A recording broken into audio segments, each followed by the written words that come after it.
தெளிவாக சொல்கிறேன் பாருங்க.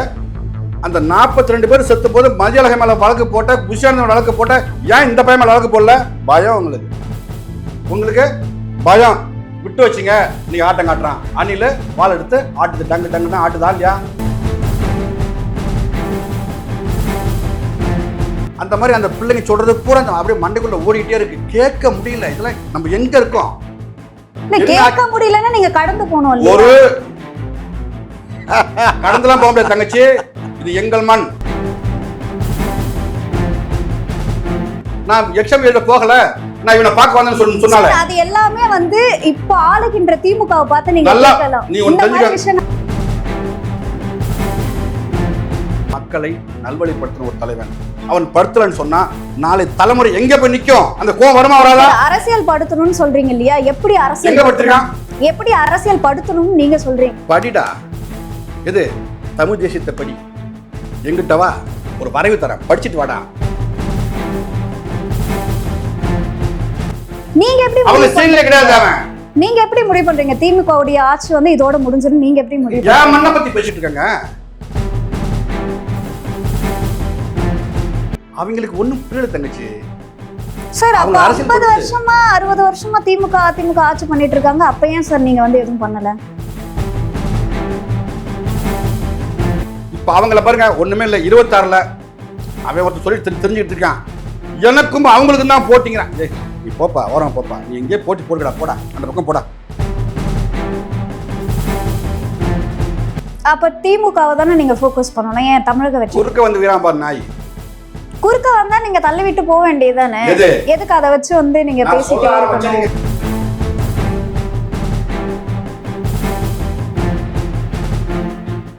குக்கு செய்தி நேயர்களுக்கு வணக்கம். நான் உங்க தீபிகா. இன்று நிகழ்ச்சியின் சிறப்பு விருந்தினர்கள் திமுகவின் மூத்த முன்னோடி முனைவர் காமாட்சி நாயுடு அவர்கள் மற்றும் நாம் தமிழர் கட்சி மாநில கொள்கை பரப்பு செயலாளர் தம்பி முருகேசன் அவர்கள்.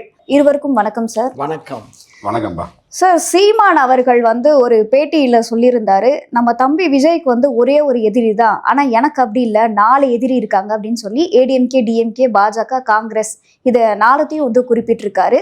விஜய் அவர்களை முக்கியமா தம்பி அப்படின்னு வந்து சொல்லியிருக்காரு. இது எப்படி சார் பாக்குறீங்க?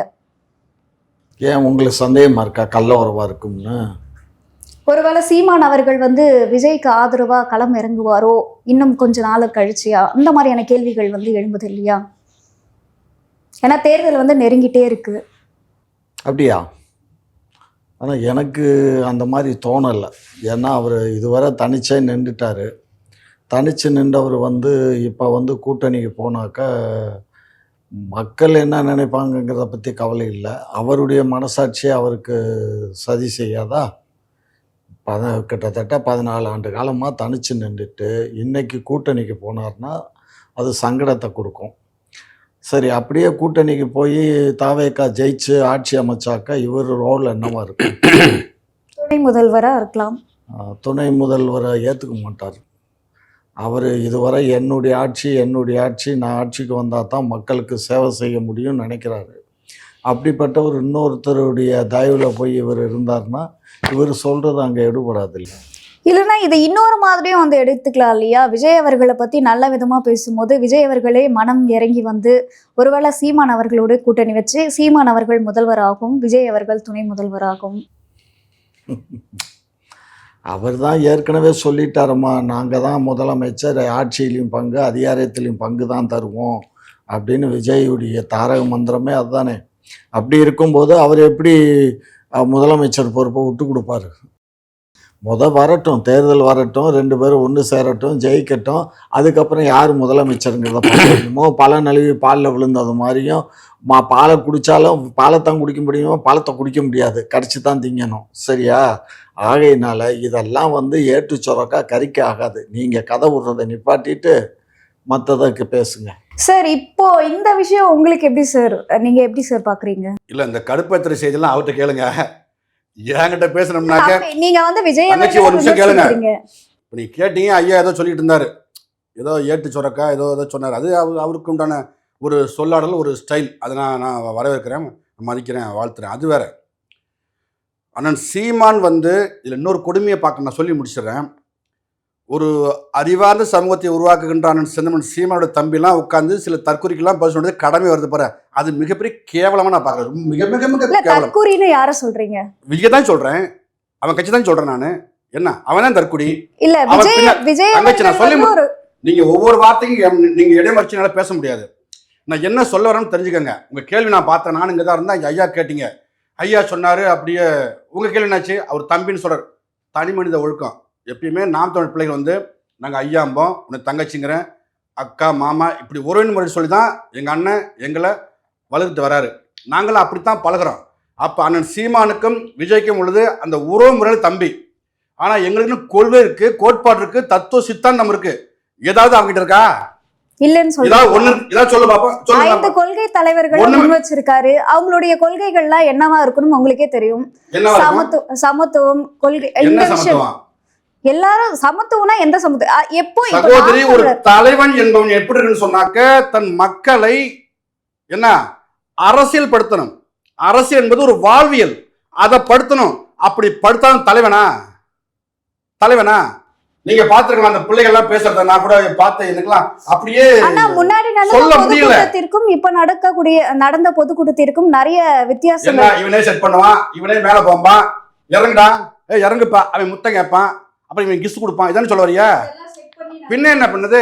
இப்ப எல்லா கட்சிக்காரங்களும் சொன்னாங்க இது ரொம்ப கேவலமா இருக்குப்பா, ஒரு நீ சொல்லிப்பா சொன்னா, இப்ப அவன் செட் பண்ணி வச்சுட்டான். இப்ப இவன் சொன்னான் இறங்குற மாதிரி. புரியுதா உங்களுக்கு? என்ன 100 பேர் ஏறிட்டு இருந்தான். அப்ப அந்த புதுச்சேரியில அந்த அம்மா சார் 100 பேர் ஏறும்போது இப்ப ஒருத்தன் தான் ஏறி இருக்கா, 99 பேர் மாறி இருக்காங்க. அப்ப வந்து இவங்க அரசியல் படுத்த ஆரம்பிச்சுட்டாங்க அப்படின்னு தங்கச்சி எடுத்துக்கலாம் ஒருத்தி இல்லையா? புதுச்சேரியில செருப்படிச்சவங்க கேட்டா மைக் அப்படிங்கிட்டு 42 பேர்த்த கொண்டு வந்த கொலகார பாவிகளா போட வரேன்னு சொல்லிட்டால புஷி ஆனந்த. பாத்தீங்களா அவ்வளவு பெரிய கேவலம் எங்க நடக்கும்? இப்ப நம்ம நான் என்ன சொல்ல வர கருத்துன்னு சொன்னா, எங்களுக்கும் விஜய்க்கும் வாய்க்காய் சண்டை வரப்பு சண்டை இல்ல. விஜயை இந்த அளவுக்கு வளர்த்து விட்டது இவங்க, நாங்கள்ல. எப்படின்னு கேளுங்க, என்ன தெளிவா சொல்றேன் பாருங்க. அந்த 42 பேர் செத்து போது மதியழகை மேல வழக்கு போட்ட, புஷியானந்த வழக்கு போட்ட, ஏன் இந்த பையன் மேல வழக்கு போடல? பயம் உங்களுக்கு பயம். விட்டு வச்சிங்க, நீ ஆட்டம் காட்டுறான். அணில வாள் எடுத்து ஆட்டுது, டங்கு டங்குன்னா ஆட்டுதா இல்லையா? அணில ஆட்டுது. அன்னைக்கே அவனை பிடிச்சி வழக்க போட்டு வாயில 2 குமுறி இந்த சவுக்கு சங்கம் தூக்கி உள்ள போட்டு பேசிருப்பானா, அவ்வளவுதான் முடிச்சு விட்டுருப்பாங்க. இவங்களுக்கு அவனை பார்த்தா பயம்.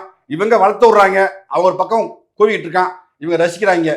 இன்னும் கூடுதலா சொல்ல போனா தம்பி விஜய் வந்தது நான் ஒரு பெருமையா கூட பார்க்குறேன். ஒரு வழியில இந்த நாட்டுக்குள்ள எவ்வளோ அறவேக்காடு இருக்கான், அரை பைத்தியம், முழு பைத்தியம், அரை மெண்டலு, எவ்வளவு பேருக்கான ஒரு கணக்கே இல்லாம இருந்துச்சு. அதாவது இப்ப நீங்க தொடர்ந்து வந்து விஜய் அவர்களுடைய தொண்டர்களை அவமானப்படுத்துதான் நினைச்சு மக்களை அவமானப்படுத்திட்டு இருக்கீங்க. இந்த நாட்டுல அறவேக்காடு, அறிவாளி இல்லாதவங்க அப்படின்னு நீங்க மக்களை குறை சொல்லிட்டே இருக்கீங்க.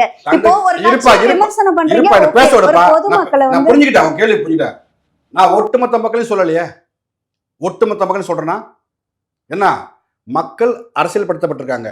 அவங்களுக்கு தெரியும் யாருக்கு வாக்கு செலுத்தணும், யாருக்கு வாக்கு செலுத்தக்கூடாது. இப்போ போன தேர்தலில் பாருங்க, தெளிவாக மக்கள் வாக்கு செலுத்தினாங்க. எப்படி அந்த பணத்தை பெற்றுக்கொண்டு செலுத்தினாங்க, அந்த பணம் பெறாமலே கொள்கைக்காக எங்க வாக்கு செலுத்தினாங்க. உங்களுக்கு புரிஞ்சு நினைக்கிறேன். அப்ப திமுகக்கு ஓட்டு போட்டவங்க அப்படின்னு அந்த இலவசங்களை பெற்றுக்கொண்டு வாக்கு செலுத்திய மக்கள் ஒரு பக்கம், எதுவுமே வேணாண்டா என்ன அப்படின்னு சொல்லிட்டு சீமான் தத்துவத்துக்கு கோட்பாடு ஓட்டு போட்ட மக்கள் ஒரு பக்கம். இதுக்கு எப்படிதான் பார்க்கணும். இப்ப நான் என்ன பார்க்கறேன்னு சொன்னா, தம்பி விஜய அந்த மக்களை அரசியல் படுத்துங்க. அந்த பிள்ளைங்க சொல்றான் பார்த்தா காது கேட்க முடியல. ஒரு பிள்ளை ஒரு உதாரணம் மட்டும் சொல்லி நான் சொல்லிட்டு போறேன். இல்ல இந்த உதாரணம் சொல்றேன், இது ரொம்ப ரொம்ப அழகா இருக்கும். ஏன்னா நிறைய உதாரணம் மண்டைக்குள்ள அப்படியே ஓடுது. அணில் இப்படி எப்படி ஓடு மண்டைக்குள்ள, அந்த மாதிரி அந்த பிள்ளைங்க சொல்றது பூரா அப்படியே மண்டைக்குள்ள ஓடிட்டே இருக்கு, கேட்க முடியல. இதெல்லாம் நம்ம எங்க இருக்கோம்? கேட்க முடியலன்னா நீங்க கடந்து போகணும். ஒரு கடந்துலாம் போக முடியாது தங்கச்சி, இது எங்கள் மண். கேட்க முடியல, அவ்வளவு கேவலமா இருக்குன்னு சொல்றேன். எல்லாருக்குமே கருத்து சுதந்திரம்னு ஒண்ணு இருக்கு. எது கருத்து சுதந்திரம்? இப்படிதான் பேசணும். யாரும் நைட்டு 12 மணிக்கு நாமக்கல் மாவட்ட செயலாளர் அந்த கட்சி பொம்பளை பிள்ளை வீட்டுக்கு போய் நுழையிறது சுதந்திரமா? எதை சொல்ல வர நீனு? நாளைக்கு எனக்கு எக்ஸாம் இருக்கு, நான் எக்ஸாம் எழுத போகல, நான் இவனை பார்க்க வந்தேன்னு சொன்னால அது எல்லாமே வந்து இப்ப ஆளுகின்ற திமுகவை பார்த்து நீங்க கேட்கலாம். நீங்க ஒரு தெரிஞ்சுக்கோங்க. அங்க பாருங்க, இது ஒரு வகை போதை. கஞ்சா குடிச்சா ஒரு போதை இருக்கும், புரியுதா உங்களுக்கு? சாராயம் குடிச்சா ஒரு போதை இருக்கும். அதுவும் குறிப்பா இவங்க வைக்கிற வீரன் சாராயம் குடிச்சோம்னா அது தனியா ஒரு போதை இருக்கும்.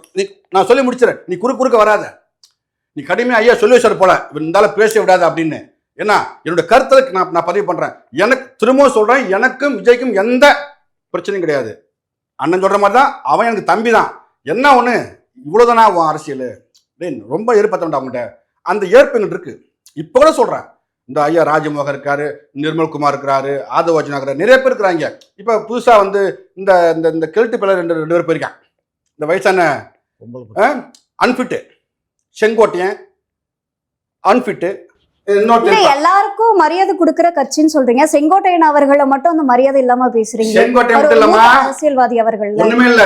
அந்த விஜய் கட்சிக்கு போறதுக்கு பூரா மரியாதை கிடையாது. என் தம்பி ஃபெலிக்ஸ் வரைக்கும் நான் சொல்றேன். இது இப்ப என் கட்சியில பல பேர் முதல் குத்தி போடுவான், அதே மாதிரி இவன் கூட. நான் விஜய் கட்சிக்கு ஏன் போறேன்னு சொல்ல, எதுக்குடா போற சொல்லிட்டா போடா, என்னதான் உங்களுக்கு இருக்கு, எதுக்குடா வந்தீங்க, நீங்களே யார், என்ன சொல்ல வரீங்க, இந்த மண்ணுக்கு என்ன சொல்ல வரீங்க? இப்ப நாங்க திமுக குற்றம் சாட்டுறோம், தவறுகளை அம்பலப்படுத்துறோம், இது நாமத்துடைய வேலை. இப்ப தமிழ்நாடு அரசு என்று இப்ப பஸ்ல சொல்லிட்டு தமிழ்நாடு ஒட்டுறான், அவங்க சிறைப்படுத்துறாங்க. அப்ப நாங்க திமுக அம்பலப்படுத்துறோம். இருங்க, நான் விஜய் கிட்ட வரேன் பாருங்க. அப்ப ஒரு பிள்ளை சொல்றா, இது எப்படி சொல்லணும்னு தெரியல எனக்கு, என் தங்கச்சிக்கு ரொம்ப நாளா பிள்ளையே இல்லை, இப்பதான் கருவு கூடுனுது,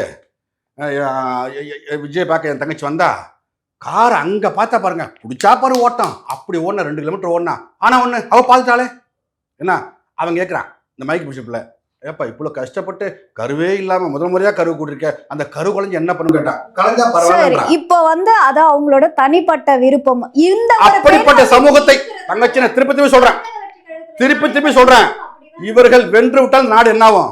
குட்டிச்சோராமாவாதா என்ன? உங்களுக்கு இந்த மக்கள் இந்த மண்ணு மீது அக்கறைலாம் பேசிட்டு இருக்கீங்க. இவ வென்று வர்றாங்க, விடுங்க. இந்த தற்கொலை வென்று வந்துட்டான், இந்த அரலூசு அரமெல்லாம் போஸ்டிங் கொடுத்துட்டான், அந்த அமைச்சர் இந்த அமைச்சர் போட்டான். இதுக்கு முன்னாடி அவங்களும் ஒரு சமூகத்தை இந்த நாட்டின் மக்களை நல்வழிப்படுத்தின ஒரு தலைவன், அவன் படுத்தலன்னு சொன்னா நாளை தலைமுறை எங்க போய் நிக்கும்? அந்த கோவம் வருமா வராதா? அரசியல் படுத்தணும்னு சொல்றீங்க இல்லையா, எப்படி அரசியல் எங்க படுத்திருக்கான்? எப்படி அரசியல் படுத்தணும்னு நீங்க சொல்றீங்க? படிடா, எது தமிழ் தேசியத்தை படி, எங்கிட்ட வா, ஒரு வரைவு தரேன், படிச்சுட்டு வாடா. அதுக்குள்ள குதிக்கிற என்ன பேசுறான்? மஞ்சள் பாத்தீங்களா? மஞ்சள் அந்த ஊர்ல எண்ணற்ற பிரச்சனை இருக்கு தங்கச்சி, எண்ணற்ற பிரச்சனை. அதுவும் பேசியிருந்தாங்க சார். எங்க பேசியிருக்கான்? இன்னைக்கு அவன் என்ன பேசணும்? அவன் கட்சிக்காரே சொல்றான், ஏப்பா ஈரோட்டில் விஜய் பேசுறாரு, என்ன இங்க எதை பத்தி பேசுவாருன்னு கேட்டா, அவர் செந்தில் பாலாஜி பற்றி இல்லை, பெரியார், அவர்லாம் இல்லைங்க செந்தில் பாலாஜின்றான். பெரியார் யாரு செந்தில் பாலாஜின்னு தெரியாம இருக்காங்க, அவ்வளவுதான். என்ன அந்த ஈரோட்டு மண்ணில் நீ ஆக்கப்பூர்வமா என்ன பேசுன? உனக்கு ஒரு அஜெண்டா வேணா கொடுத்துருக்கேன் திமுக திட்டுன்னு சொல்லி, நீ திட்ட வேண்டியதான்.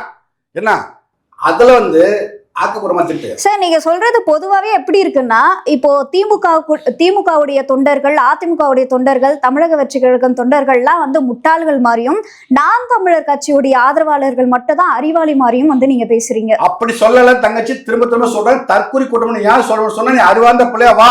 இப்ப ஒரு கட்சியில எல்லா விதமான ஆட்களும் இருக்கு. இப்போ திமுகவுடைய ஒரு எல்லா கட்சியும் கூட்டு வராதீங்க. நீங்க இளைஞர் மாநாடு வந்து வாழை மரங்களை வெட்டி கொண்டு போனாங்க, அது நீங்க பாத்தீங்களா? நீ அது அவரை கேளு, அவங்களே அரசியல் நீ வந்து அவரை கேளு. உங்க இளைஞரணி கூட்டத்துல திருவண்ணாமலையில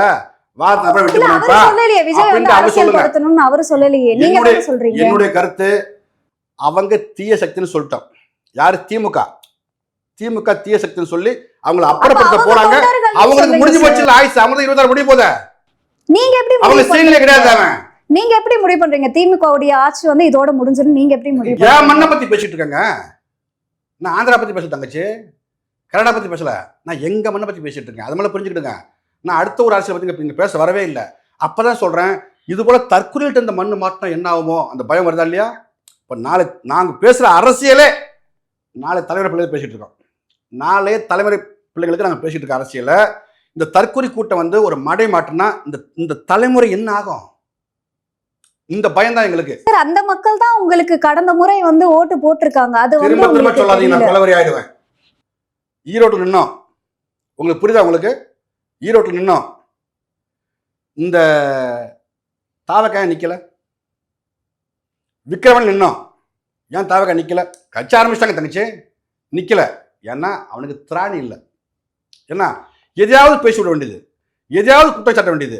எங்க ஓட்டு தெளிவா சொல்றேன், தாவேக்கா தம்பி விஜய் தம்பிங்கள்லாம் நாம் கட்சிக்கு ஓட்டு போடாத பகிரமா அறிவிச்சுட்டு போறேன். என்ன அப்ப உங்க ஓட்டு தேவையில்லைன்னு சொல்றீங்க? தற்கொலை ஓட்டு தேவை, அறிவார்ந்தமான மாறி வா. உங்க ஓட்டு தேவையில்லைன்றப்போ அப்ப எப்படி உங்களுக்கு வந்து ஓட்டு விஜய் போடுவாங்க? தம்பி ஏற்றுக்கொண்டு தற்கொலையா மாற அரை மண்டல ஓட்டு தேவைன்னு சொல்றேன் தங்கச்சி. சார், திமுக தான் இப்படி பேசுவாங்க, உங்க ஓட்டு வந்து எனக்கு தேவை கிடையாது அப்படி அப்படின்னு சொல்லாது. பேசுவாங்க. அந்த மாதிரி விஜய் அவர்களுடைய திமுக போட்ட ஓட்டு எங்களுக்கு தீட்டுன்னு சொல்ற ஒரே கட்சி நாம் தமிழர் கட்சி மட்டும்தான். அவங்க ஒரு பேர் சொல்ல மாட்டாங்க. நீங்க எடுத்துக்கிட்டே பேசாதீங்க. திமுக அவங்களுக்கு அதெல்லாம் கிடையாதுமா. யார் ஓட்டு என்ன பார்க்க மாட்டாங்க. அவங்களுக்கு பணத்தை கொடுத்தா ஓட்டு, அவ்வளவுதான். அப்புறம் அதிகாரம், அவ்வளவுதான். ஒரு 5 வருஷம் அடி பின்னி எடுப்பாங்க. இப்ப இவ்வளோ பிரச்சனைக்கு காரணம் யாரு? அவங்க தான். இப்ப திரும்பவும் நான் பதிவு பண்றேன், அந்த மதியலை மேல போட்ட கேஸ, புஷாந்தி மேல போட்ட கேஸ ஏன் இவன் பேர்ல போடல? பயம். எது பயம்? நட்டிங்கிட்டாங்க, தொடர்ந்து நட்டிங்கிட்டாங்க. ஆனா நாங்க நடுங்குவோமா? சீமாதி நடுங்குவோமா? ஒரு போதும் பின்வாங்க மாட்டோம். நீங்க வாங்க, நாங்க ஒவ்வொரு தேர்தலையும் சில சனிய சகடையை சந்திப்போம். ஒவ்வொரு தேர்தலையும் போன எலெக்ஷன்ல தம்பி கமலஹாசன் சந்திச்ச மாதிரி. என்ன இந்த தேர்தலில் வந்து தம்பி வந்துட்டார், பெரிய தற்கொலை வந்துட்டார். வா சண்டை போட்டு பார்த்துக்கிடுவோம். என்ன அவ்வளோதானே ஒழிய தனிப்பட்ட முறையில் அவங்களுக்கும் எங்களுக்கும் எந்த பிரச்சனையும் கிடையாது. ஆனால் கொள்கை கோட்பாடு வரும்போது திரும்பவும் சொல்கிறேன், என் மண்ணை நாசமாக்குற எவனா இருந்தாலும் விடவே மாட்டோம். தூக்கி போட்டு திமுக மாதிரில வாயிலே மிதிச்சு விட்டுருவோம். அதை நீங்கள் புரிஞ்சுக்கணும். என்ன அவங்களுக்கு ஒன்றும் புரியல தங்கச்சி. சார், அப்ப 50 வருஷமா 60 வருஷமா திமுக அதிமுக ஆட்சி பண்ணிட்டு இருக்காங்க. அப்ப ஏன் சார் நீங்க வந்து எதுவும் பண்ணல? ஒன்றும் பண்ணலையா? ஒன்றும் பண்ணாமல ஐயா கலைஞர் தூக்கி அண்ணனை தூக்கி 2 முறை தேசிய பாதுகாப்பு அடிச்சாரு. இருந்தாலும் அவங்க தான் இப்பவும் ஆட்சி செய்யறாங்க. தங்கச்சி அவங்க வந்து கொள்ளை அடிச்சு வச்சிருக்கான், ஓட்டு கொடுத்து பணத்தை கொடுத்து அதிகாரத்தை பிடிச்சான்னு சொல்றவங்களுக்கு புரிய மாட்டேங்குதா? இப்ப அவங்கள பாருங்க, ஒண்ணுமே இல்லை. 26ல் அவன் ஒருத்தர் சொல்லி தெரிஞ்சுக்கிட்டு இருக்கான், எனக்கும் அவங்களுக்கும் தான் போட்டிங்கிறான். ஏய் நீ போப்பா, ஓரம் போப்பா, நீ எங்கேயே போட்டி போட்டுக்கடா, போடா அந்த பக்கம் போடா.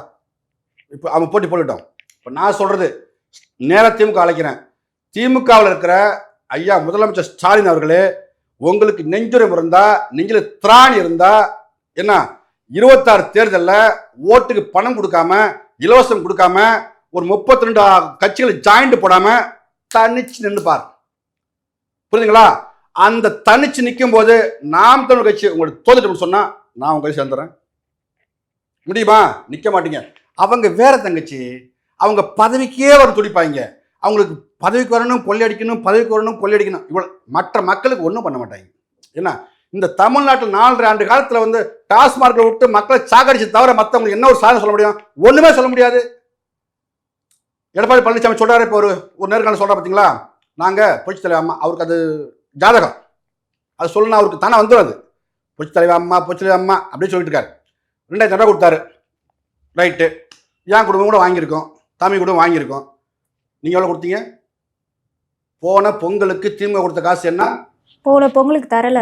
ஏன் கொடுக்கல? காசு இல்லையா? ஏன் கொடுக்கல? அவங்களுக்கு தெரியும் அடுத்த பொங்கல் வரும், அப்ப 5000 கொடுப்போம், அதுக்கப்புறமா 3 மாசத்துல எலெக்ஷன் வந்துடும், அப்படி ஜெயிச்சுக்கலாம். அது அவங்க நோக்கம். என்ன அப்படிப்பட்ட பிள்ளைங்க நாங்க இல்ல. சந்தமன் சீமன் வகுத்து வச்ச அந்த வரைவு முதல்ல பாருங்க.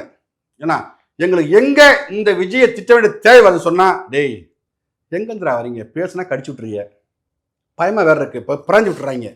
என்ன அந்த இந்த பக்கம் போறதா இந்த பக்கம் போறதா பயமா இருக்கு. இன்னெல்லாம் பேசுவோம், கருத்தியல் பேசுவோம். இப்போ உட்காருங்க பேசுங்க, பயமா இருக்கு என்ன பேசுறது, ஐயோ கடிச்சு விட்டுறாங்கன்னா அப்படி இருக்காங்க. உங்களோட ஃபோக்கஸ் திமுகவா டிவிகேவா? திமுகவை வேரோடு புடுங்கி எரிய வந்த கட்சி. அப்ப திமுகவை தானே நீங்க ஃபோக்கஸ் பண்ணணும். ஏன் தமிழக வெற்றி குறுக்க வந்து வீராம்பார் நாய் குறுக்க வந்தா நீங்க தள்ளி விட்டு போக வேண்டியதுதானே? எதுக்கு அதை வச்சு வந்து நீங்க சொல்ல ஆரம்பிச்சா நீங்க இடமறிச்சிங்க. அந்த போதை சொல்ல வந்தேன், நீங்க குறுக்க வந்துட்டீங்க, சொல்ல முடியாம போச்சு. அந்த திரும்ப அங்கிருந்து நான் வரேன்.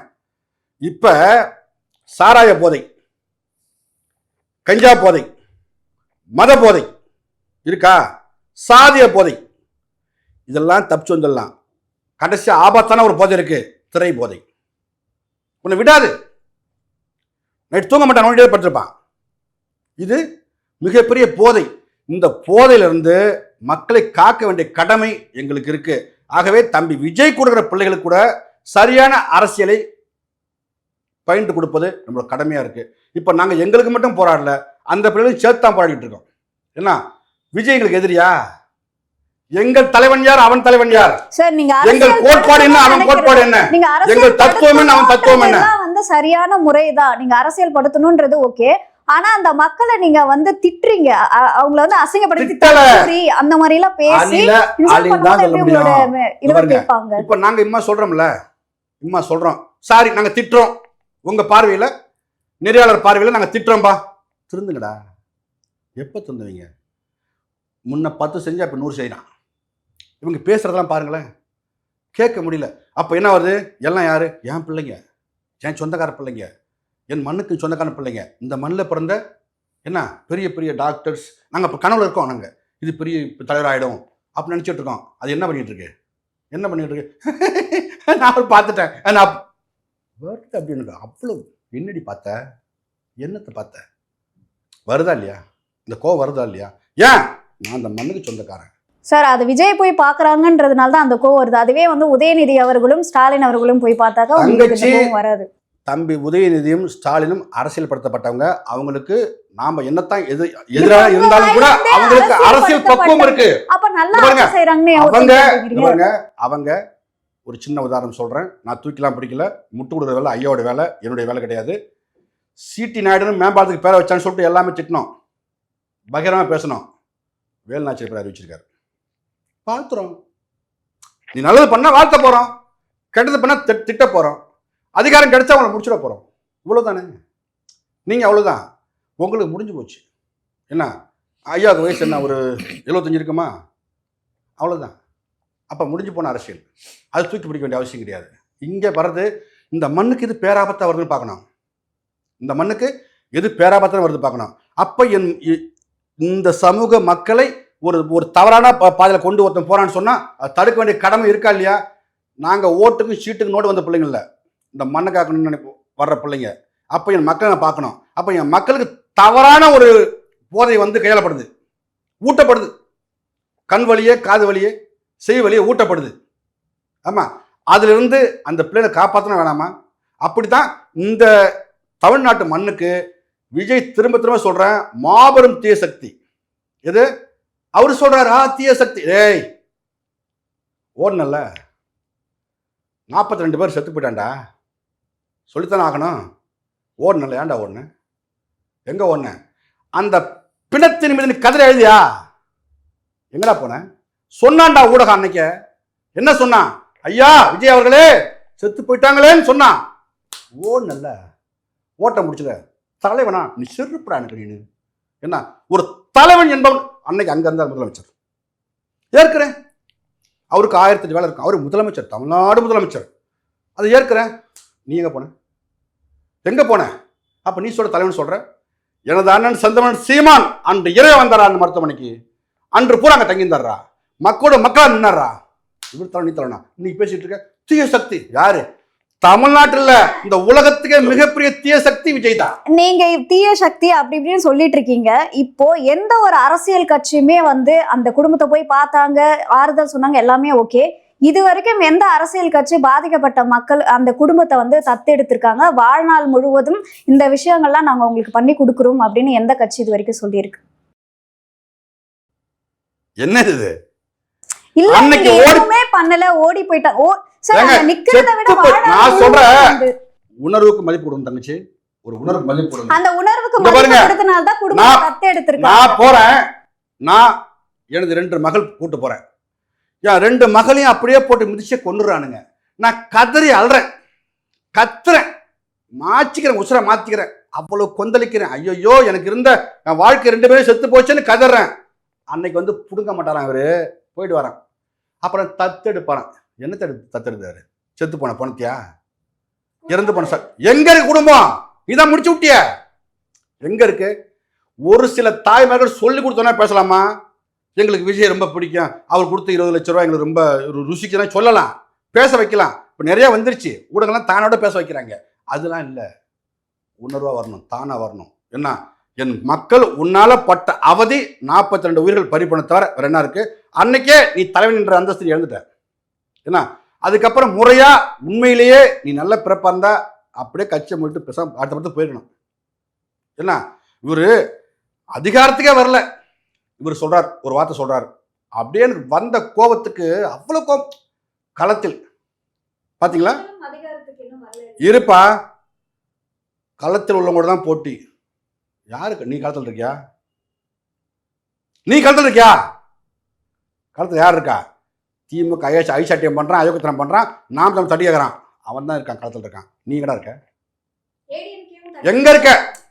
அவர் ஐயா எங்க இருக்கான்னு தெரியல, எங்களுக்கு தெரிஞ்சா சொல்லுங்க, நான் கேட்டுக்கிறோம். ஆனா டிஎம்கேவே சொல்றாங்க எங்களுக்கு போட்டி வந்து ஏடிஎம்கே தான் அப்படின்றப்ப வந்து நாம் வந்து அவங்க சொல்லிடுவாங்க, எங்களுக்கு திமுக தான் போட்டியும்பாங்க, அண்ணா திமுக திமுக போட்டி, திமுக அண்ணா திமுக போட்டி சொல்லிடுவாங்க. மாறி மாறி இவங்களே பகிர்ந்துக்கிடுவாங்க, மாறி மாறி கொள்ளையடிச்சுக்கிடுவாங்க. இவரு மேல அவர் வழக்கு போட மாட்டாரு, அவரு மேல இவர் வழக்கு போட மாட்டாரு, இங்க சிறைப்படுத்த மாட்டாங்க, இவங்களும் சிறைப்படுத்த மாட்டாங்க.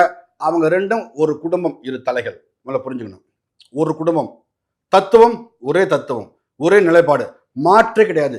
கொடியில சின்ன மாற்றம், இங்க அண்ணா இருப்பாரு, அங்க அண்ணா இருக்க மாட்டாரு, அவ்வளவுதான். அப்ப அண்ணா திமுக திமுக பற்றி பேசாதீங்க. இவங்க பாட்டுக்கு பேசுவாங்க, அவங்க பாட்டுக்கு பேசுவாங்க, நடவடிக்கை ஒன்னு எடுக்க மாட்டாங்க. குக்கு செய்தி நேயர்களுக்கு மிக்க நன்றி. கிட்டத்தட்ட 65,000 சப்ஸ்கிரைபர் தாண்டி போயிட்டு இருக்கும். இதே போல தொடர்ந்து உங்களுடைய ஆதரவை அளிக்கவும். அது மட்டும் இல்லாம நம்மளுடைய வீடியோ நிறைய பேர் பாக்குறீங்க, சப்ஸ்கிரைப் பண்ணாமலே பாக்குறீங்க, சப்ஸ்கிரைப் பண்ணிருங்க. அது மட்டும் இல்லாம பெல் ஐக்கானையும் கிளிக் பண்ணிருங்க.